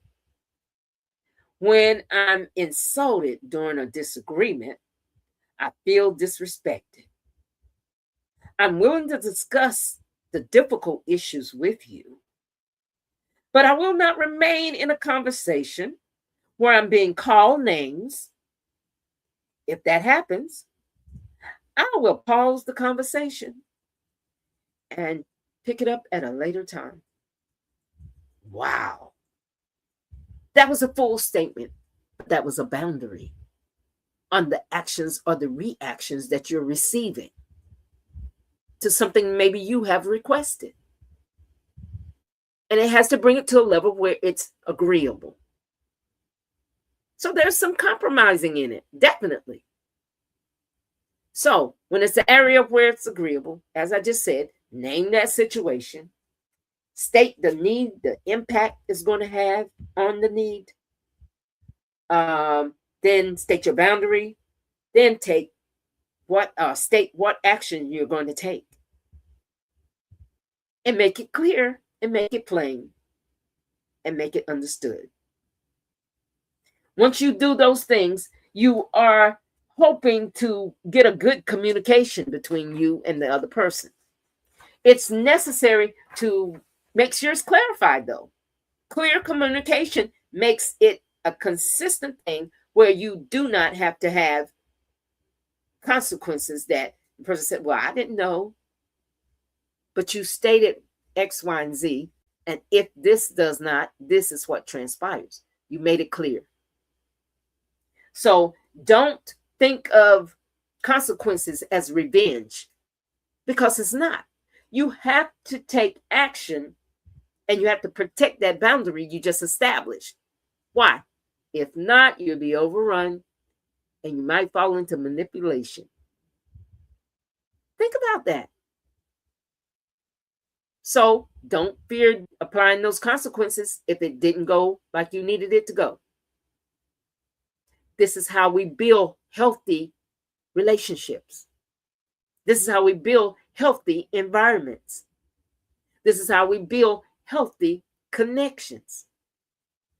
So boundaries are a must. Now, you may several times when you look at things that it's not as good as you want it to be. It's okay to think like that. But what you must do, you must understand that a boundary is necessary. Now, some of these things I'm going to say you may have heard. Some of these things you may have experienced. Some of these things are built into our daily lives because we communicate with several different people in several different environments at several different times. Family, friends, partners, business, romance, other environments, work environments. These are all places where boundaries are necessary. They have to be implied. They have to be applied. And then they have to be understood. So if you hear things like, I'm not available for that, they're telling you what they will do or what they will not do. Or a statement that, I need to think about that before I give you an answer. At least you're being considered and they heard what you said. Or if you hear, that doesn't work for me. Hopefully you hear the other side of it, I prefer, and then they start telling you what they prefer. So then you have something that you can work with and compromise with. Or, I love you, and my answer is still no. guess what? Remember, no is a full sentence. And you are allowed to say no and not agree. We are allowed to say no. You, me, I, he, she, them, they. They are allowed to say no. And you can rephrase it, restructure your boundary. But remember, it starts with your need. And you don't want to be too bending and giving. You want to make sure that you take care of yourself as a priority. So you may hear some of those things I just mentioned. You may know of some of those things I just mentioned. Now, what I want to do is go to my second scripture. My second scripture comes from 2 Timothy 1 and 7. 2 Timothy 1 and 7. And this second scripture is kind of the basing of what I'm going to close with for the next couple of things that we're talking about. 2 Timothy reads, "For God hath not given us the spirit of fear, but of power and of love and of a sound mind." Think about that. For God hath not given us the spirit of fear, but of power and of love and of sound mind. Now you may say, okay, we're working on boundaries. So the connection to that would be, a boundary, it should not come from fear. It comes from your need. A boundary should not come from fear. It should not come from anger. It should not come from revenge. All those things puts it in a totally different category. It doesn't become a boundary anymore. It may go into that emotional wall or that control area that we discussed. God gives you the power, the love, and clear thinking. That's his purpose.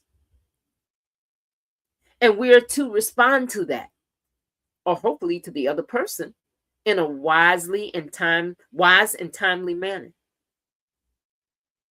So again, 2 Timothy 1 and 7, scripture based. That's why boundaries are important. He wants you not to be in fear, anger. You got to do these things in love. And that's my message all the time. So when you think about what people do when they push back, they want to resist what you're saying. They don't want to support your boundary.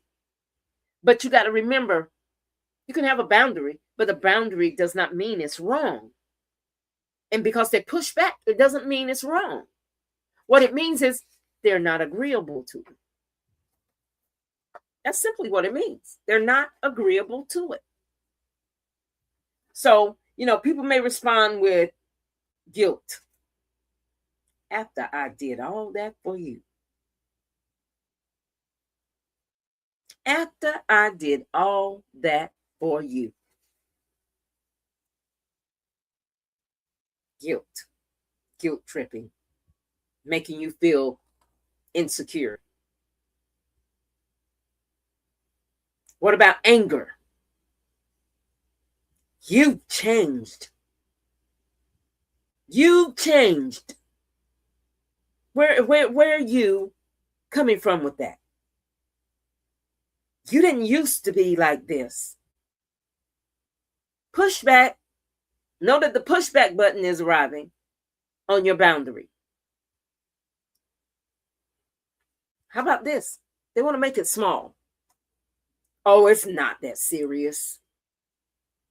It's not that serious. Oh, you're extra. All right, really? These are all pushback buttons, I'm trying to tell you, because they don't want to honor or respect your need. Remember, we started with your need. That's what the boundary states. They don't want to honor your value. They don't want to respect what you're stating. Be careful, watch out for it. How about this? Okay, just this one time. Sounds like they're being pressured into doing it.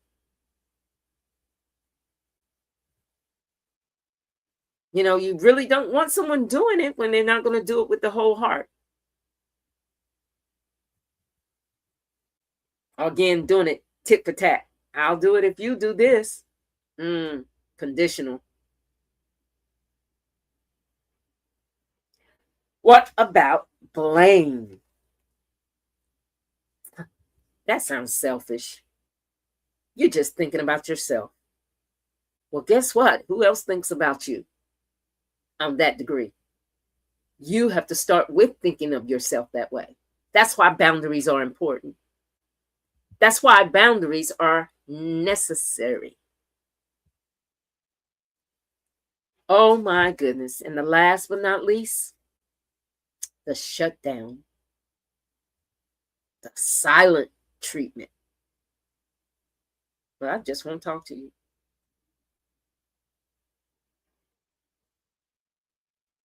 You get the silent treatment. Silent treatments can lead to a form of manipulation,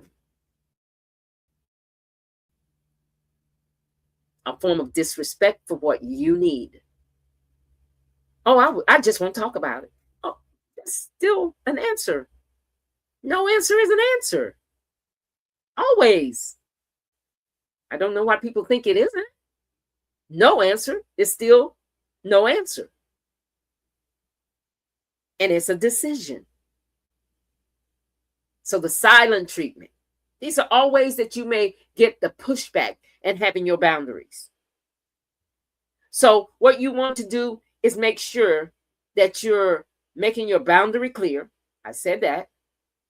It's not something that you want to make like a defense, but you want to make sure it's understood. And you want to also say at some points, if it's not agreeable, I understand that you're disappointed. I'm still not available. I understand you're disappointed. I still can't loan you the money. I'm understanding that you're disappointed, and I hear how you feel. My decision is the same. We have to hold strong on our boundaries. If not, we will go into other categories where we become molded in an unhealthy way. And I call them mental notes, because mental notes is on the side. And what I mean by mental notes being on the side, you will cause things like violent things to happen, maybe. Someone get really irate and upset and angry. Someone start retaliating. Someone maybe stalking. There's a different story about stalking, guys. Stalking, yes. And that means stalking physically and these days virtually. Okay? So your boundaries are important. Your boundaries are very important. Because if you fall for it, it could cause different things. Like I said, violence, financial harm to yourself. You have to understand what the balance of what you're doing implies or impacts on you and your needs. Yes, you are a priority. So it could cause several things to happen. Being unstable, housing instability. You might want to encourage that person, if they're going through any of those things that are real traumatic, to seek a healthy plan,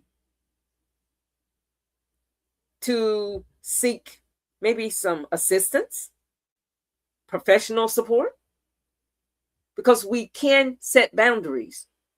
But we can't help everybody all the time.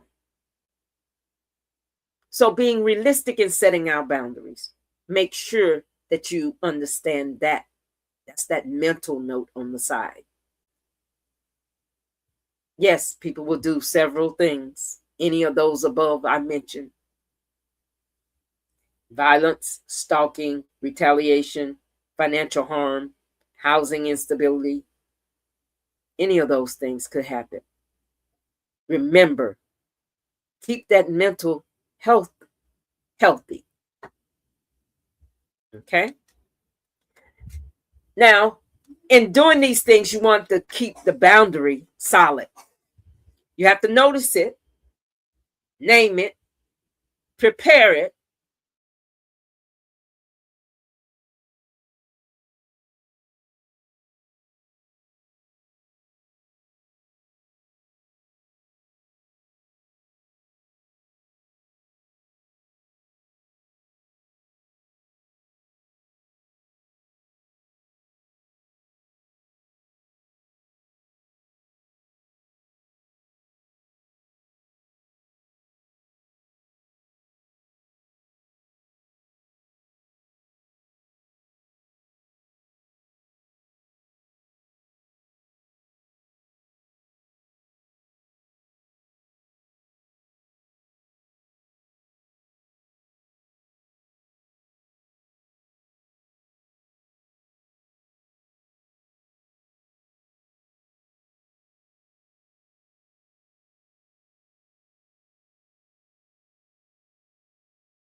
Ooh, yeah.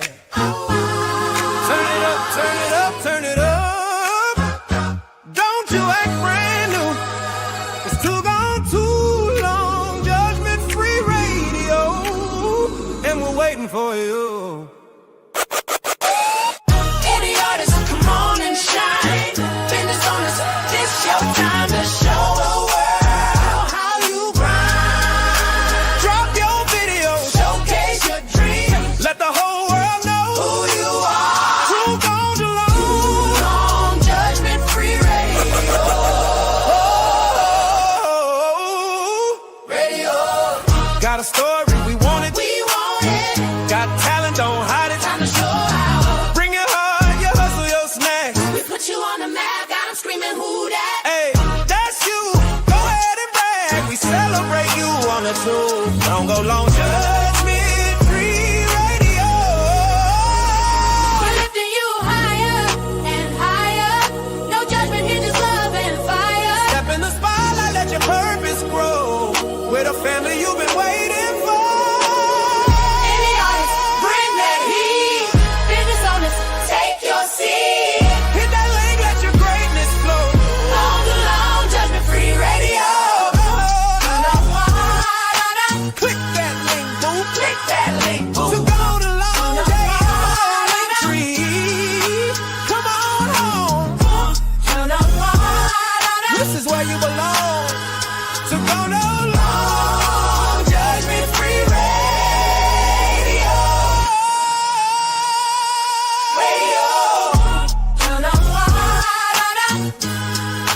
Click that link, boo. To go to long JFR on Linktree. Come on home. This is where you belong. To go to long Judgment Free Radio. Hey! Yeah, yeah, yeah, yeah, yeah. EMP. MP. Got a story in your heart, got a dream you wanna start. Need healing, need truth, need a brand new spark. MP books bring light when it's dark. From poetry vibes to soulful flames, from dating smart to faith that remains. We don't just read, we rise, we win. Turn that first page, let change begin. Read it, feel it, flip that page and catch these MP vibes. We grow, we glow, every chapter helps you roar and flow. Oh,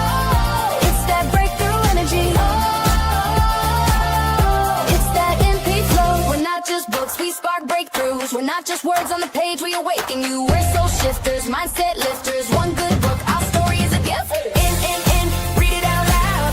Feel it deep in your soul. If you need change, grab it, seal it, and don't forget to tell the world about it. We're in. We stand loud and proud. Storytelling that moves the crowd. Scan that code, don't waste no time. Don't sleep on us. Go to Linktree now. Come run with MP Book Club. We bring stories to life. Raw and true. MP Book Club. Don't forget to grab a book from us.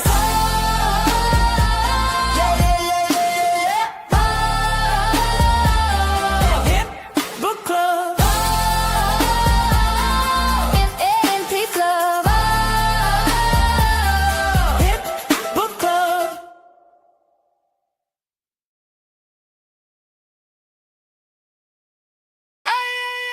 Faith over fear. Much prayer, much power. With a God crew. And we invite you. Faith over fear. We walking in power. Much prayer. We stand firm. Every hour. Come to Christ, let him heal your soul. Join the God crew. Let the Savior take control. Tuesday, Thursday, meet us online. 8 p.m. Eastern, come and shine. 7 p.m. Central, don't miss your place. We lifting up Jesus and chasing his grace. Sunday morning, start your week off right. 9 a.m. Eastern, let your faith ignite. 8 a.m. Central, tell the whole crew to come through. Check your local time, we're waiting on you. No fear, more faith, more prayer, more power. Come fellowship with the God crew today. Jesus is calling. Don't wait another minute or another hour. Will you accept God's invitation today? Over fear. Much prayer, much power. With a God crew, and we're inviting you to come get your praise on with us. Faith over fear. Much prayer, much power, power. Faith over fear. Much prayer, much power, power.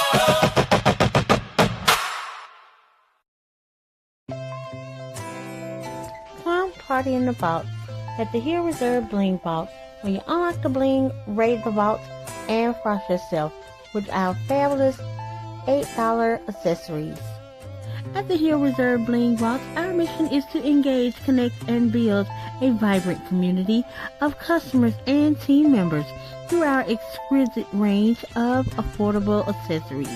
We strive to create lasting relationships and foster a sense of belonging, where every interaction is an opportunity for empowerment and inspiration. And for all the links to follow, it is the Hill Reserve on Linktree.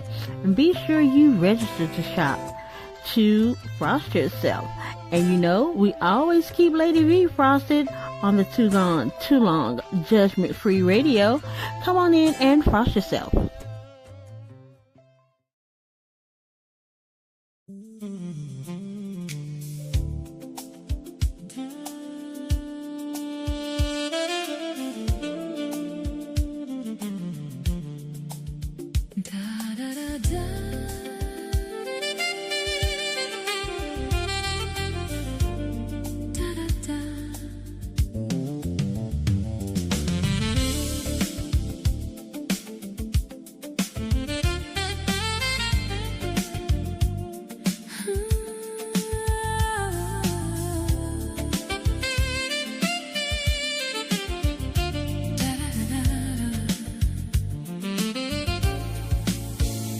As we close this moment,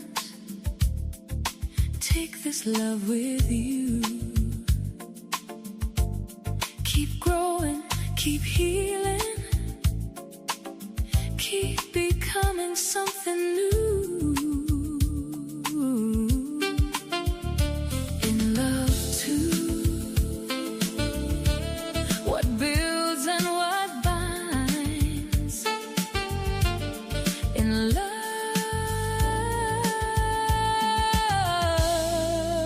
to create you.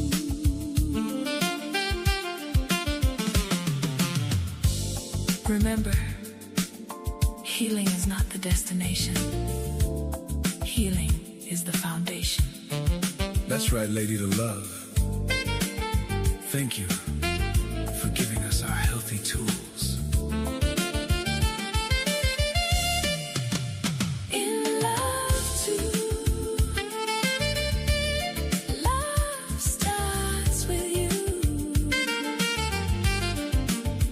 Until next time, Keep healing, keep growing, and keep becoming. thanks for watching. In love too, with Lady to Love. Your inspiration. Solutionist.